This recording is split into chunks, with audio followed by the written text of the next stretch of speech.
As a HeyTaco admin, you can always see all your taco data, including all-time tacos given, people that are part of your subscription, etc. You can also download all the taco data directly in an Excel file that allows you to see every single taco that was ever given, who was it given by, to whom, and for what.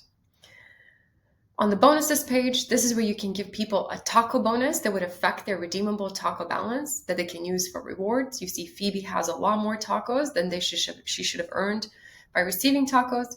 And that's because I gave her a bonus that she can use to purchase any of the rewards in a reward store. It's a fun way to reward people who go above and beyond without affecting your leaderboard.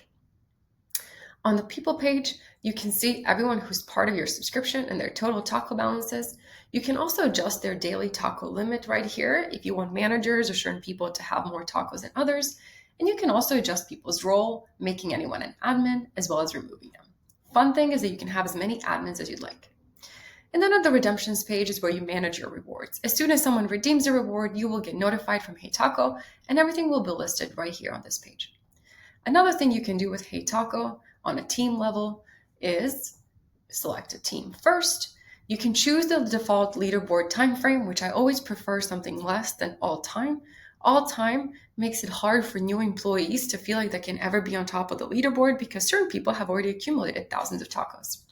And you can also adjust the team daily taco limit if you prefer the whole team to have 10 tacos or 7 tacos.